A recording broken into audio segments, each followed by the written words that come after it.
how time zones broke my perfectly working app and my sanity. A few months back, I was working on a scheduling feature for a client's app. The concept was simple. Users could book appointments, and the system would send reminders exactly 24 hours beforehand. It sounded straightforward, or so I thought. I built the feature, tested it in my local environment, and even had QA run their standard checks. Everything seemed perfect. So we rolled it out to production with full confidence. At first, there was radio silence, no complaints, no feedback. I thought I had nailed it. But then, on the second day, support tickets started flooding in.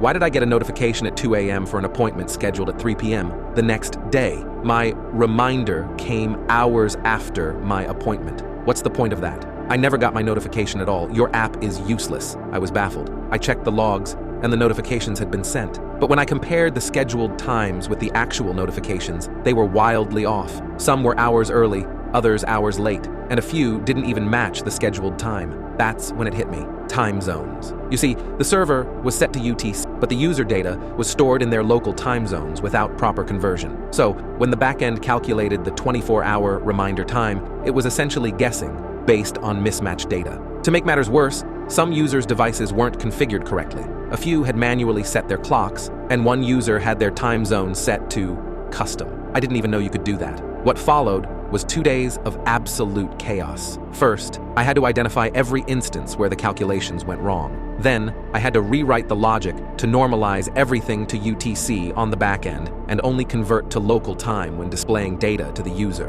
But wait, it gets worse. Just as I thought I'd fixed the issue, someone reminded me about daylight savings. I had to add logic for regions where the clocks go forward or backward by an hour twice a year. And let's not forget the handful of countries that have random, non-standard offsets, like +545. After several sleepless nights, the feature was finally fixed. Notifications were sent exactly 24 hours before appointments, no matter where the user was in the world. The client was happy, but I was traumatized. Now every time someone mentions time zones, I get cold sweats. I don't care how advanced AI gets or how many frameworks we have. Time zones will always be a developer's worst enemy.